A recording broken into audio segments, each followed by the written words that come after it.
જવાબદાર છું આયોજક તરીકે, તો એમાં કંઈ પણ એમાં ફેરફાર હોય તો ગમે ત્યારે ઓફિસ સુધી આવી અને બદલાવી દઈશ. વિક્રમભાઈ સોરણીએ એવું જાહેર કર્યું હતું કે જે લોકોને પરિવારોને આ ખોટા દાગીના આવી ગયા એ મારી ઓફિસે આવો, હું તમને પરત કરી આપું. રાજકીય એવું કંઈક સ્ટન્ડ ઊભું થયું અને અમને બહુ મોડી ખબર પડી કે આ લોકોએ સોનીને પણ બતાવવા જાય, એને સોનીને ખોટું બોલવું પડે કે આ વસ્તુ ખોટી આ તમને આપવામાં આવી છે. પરસોત્તમભાઈ રૂપાલા જે આપણે સાંસદ છે રાજકોટ, અને ભરતભાઈ બોગરા, પિન્ટુભાઈ પટેલ, તો શું આ દાતાઓએ આ કાંડ કરેલા છે?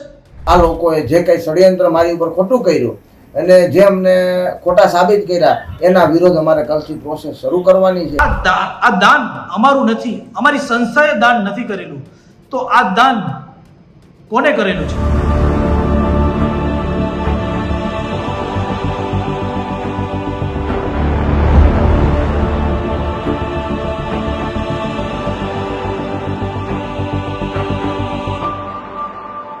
થોડા દિવસથી રાજકોટનો ખૂબ ચર્ચિત કેસ એવો વિક્રમ સોરાણી દ્વારા જે રાજકોટમાં 500 કરતાં પણ જે વધુ દીકરીઓના સમૂહ લગ્નનું આયોજન કરવામાં આવ્યું હતું, અને આ સમૂહ લગ્નની અંદર દાતા તરીકે સમાજના અનેક આગેવાનો પણ ઉપસ્થિત હતા, રાજનેતાઓ પણ ઉપસ્થિત હતા.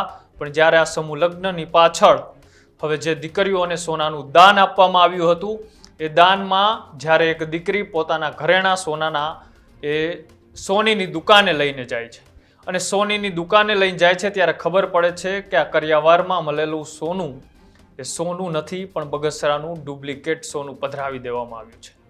આ ચર્ચા વાયુ વેગે હવે પૂરા સૌરાષ્ટ્રની અંદર થવા માંડી, અને આ મુદ્દો સામે આવ્યો રાજકોટ પોલીસની. રાજકોટ પોલીસે જે આયોજક કરનાર વિક્રમ સોરાણી સહિત અને દાતા એવા પિન્ટુ પટેલની સામે પણ ફરિયાદ દાખલ કરે છે. પણ આ કેસની અંદર હવે રાજકારણ ગરમાયું છે. નમસ્કાર, આપ જોઈ રહ્યા છો ન્યૂઝ રૂમ, આપની સાથે છું કૃણાલ આહિર. ગુજરાતમાં હવે સમૂહ લગ્નનો ટ્રેન્ડ ખૂબ વધ્યો છે. કોઈ રાજનેતા હોય કે પછી કોઈ સમાજનો આગેવાન હોય કે પછી કોઈ ઉદ્યોગપતિ હોય, સમાજમાં અને ગુજરાતની રાજનીતિમાં પોતાની છબી ચમકાવવા માટે હવે તે ગરીબ દીકરીઓના સમૂહ લગ્નના આયોજન કરતા હોય છે. આ કોઈ ખોટી વાત નથી. જો ગરીબ દીકરીઓના સમૂહ લગ્નની કોઈ જવાબદારી લેતું હોય, પરણાવવાની જવાબદારી લેતું હોય તો ખૂબ સારી બાબત છે. પણ છેલ્લા કેટલાક દિવસોથી અવારનવાર સમૂહ લગ્નના નામે હવે ધૂતવાનો ધંધો ચાલુ થયો હોય તેવા કિસ્સાઓ દિવસે ને દિવસે આપણી સામે આવી રહ્યા છે.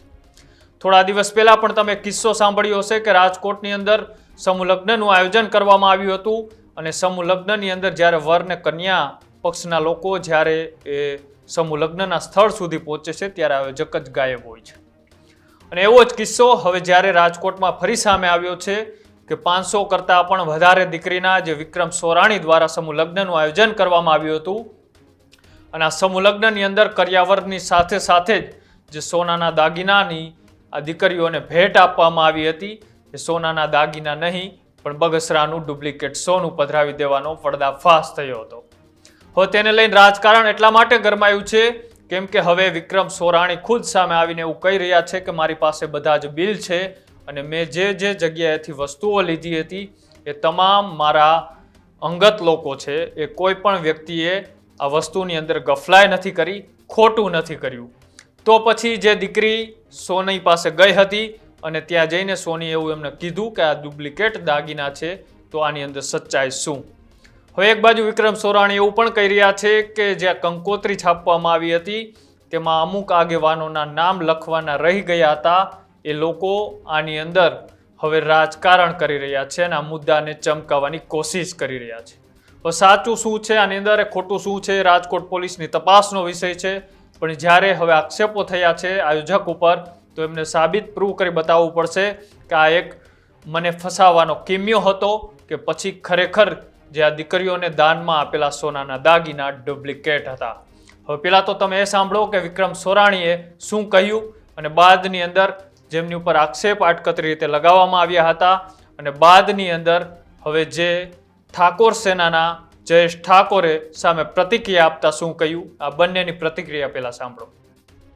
હાલ જે સમૂહ લગ્નમાં ખોટા દાગીનાઓને લઈને જે મુદ્દો ચાલે છે, એમાં વિક્રમભાઈ સોરાણીએ એવું જાહેર કર્યું હતું કે જે લોકોને પરિવારોને આ ખોટા દાગીના આવી ગયા એ મારી ઓફિસે આવો, હું તમને પરત કરી આપું છું.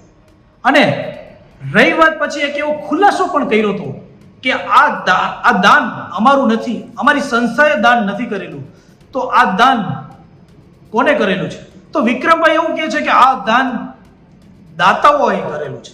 તો તમારી કંકોત્રીની અંદર મેન નામો ઘણા દાતાઓ એની અંદર રીતસર લેખાય છે મહેમાનો દાતાઓમાં કે ભાઈ પરસોત્તમભાઈ રૂપાલા જે આપણે સાંસદ છે રાજકોટ, અને ભરતભાઈ બોગરા, પિન્ટુભાઈ પટેલ. તો શું આ દાતાઓએ આ કાંડ કરેલા છે? શું તમે આની ઉપર કાર્યવાહી કરશો? આ સમૂહ લગ્નની અંદર કોણ દાતા છે કોણ નહીં તમને ખબર જ છે. કોને ખોટું કર્યું કોને નહીં એ કોને નથી ખબર. તમે આ મેટરને દબાવવા માંગો છો તો તંત્રને મારી ખાસ વિનંતી કે જે પણ આની અંદર ખોટું કરી ગયા છે, ખોટી રીતે દાન આપી ગયા છે, આ ગરીબ દીકરીઓને ખોટી રીતે રમાડી ગયા છે, એની ઉપર કાયદેસરની કાર્યવાહી થવી જોઈએ.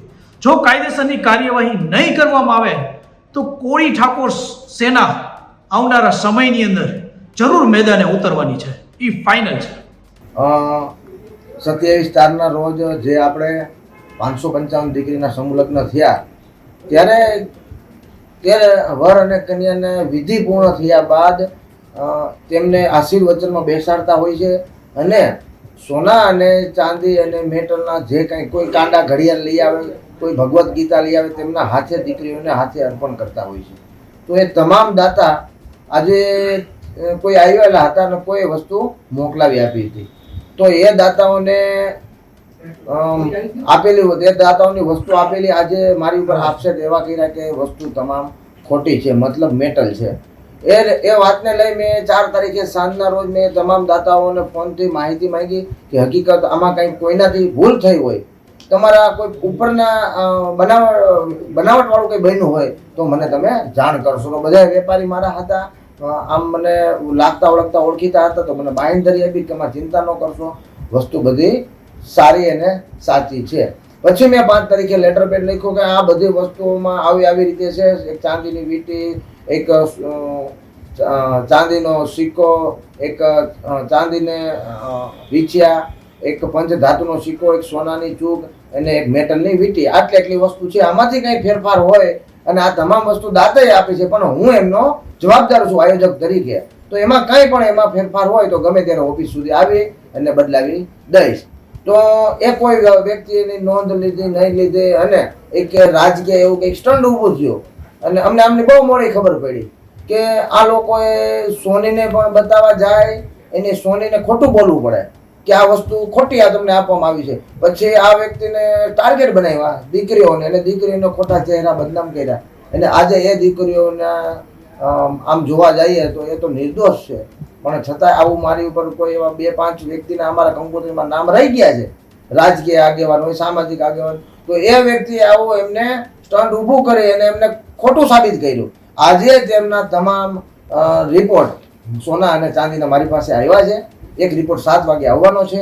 તે તમામ રિપોર્ટ હું તમને પણ અહીંયા રજૂ કરવા માંગુ છું કે આ જે સોના ચાંદીની વસ્તુ આપી તે માનો કે રજિસ્ટ્રેશનમાંથી મને ખાતરી આપી છે અને આ લોકોએ જે કંઈ ષડયંત્ર મારી ઉપર ખોટું કર્યું અને જે અમને ખોટા સાબિત કર્યા એના વિરોધ અમારે કાલથી પ્રોસેસ શરૂ કરવાની છે કે એ સોનીની પાછળ પણ કોણ છે, આ વર અને કન્યાને દબાવીને કેમ આ સ્ટેપ ઉપર લઈ ગયા છે.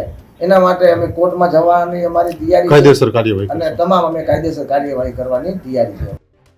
હવે એક બાજુ વિક્રમ સોરાણી એવું કહી રહ્યા છે કે જે કંકોત્રીઓની અંદર નામ નહોતા લખવામાં આવ્યા એવા અનેક વિરોધીઓ લોકો આનું ષડયંત્ર બનાવી રહ્યા છે. હવે બીજી બાજુ એટલે કે જયેશ ઠાકોર હવે જે આ દીકરીઓની સાથે છેતરપિંડી થઈ છે તેને લઈને મેદાને આવવાની વાત કરી રહ્યા છે. પણ આ મુદ્દો જે પણ કાંઈ હોય, પણ જે ખોટું થયું છે દીકરીઓ સાથે એ દીકરીઓને ન્યાય મળવો જોઈએ અને સમૂહ લગ્નના નામે જે આ છેતરપિંડીઓ થઈ રહી છે તેની સાથે સાથે હવે પોલીસે પણ જો કોઈ આ સમૂહ લગ્નના આયોજન કરતા હોય આયોજકોની પૂરી ડિટેલ કાઢવી પડશે અને જે પણ કોઈ લોકો પોતાની ગરીબ ઘરના દીકરા દીકરીઓની પરણાવવાની આશા સાથે આવા સમૂહ લગ્નની અંદર નામ લખાવતા હોય છે એવા સમૂહ લગ્નના આયોજકની પણ પહેલાં તેમને તપાસ અને ખરાઈ કરવી પડશે. કેમ કે અત્યારે જે આ કિસ્સો સામે આવ્યો છે એ ખૂબ ગંભીર કિસ્સો છે અને ગરીબ મા બાપની દીકરીઓને છેતરવાનો ધંધો છે. તો તમને શું લાગે છે આ અહેવાલને લઈ અને આ સમૂહ લગ્નને નામે જે રાજકારણ શરૂ થયું છે તેને લઈ? તો એ અમારી કોમેન્ટ બોક્સની અંદર જણાવજો. અને આવા જ અહેવાલો જોવા માટે અમારી યુટ્યુબ ચેનલ ન્યૂઝ રૂમને આજે જ લાઈક કરો, શેર કરો અને સબસ્ક્રાઇબ કરો. નમસ્કાર.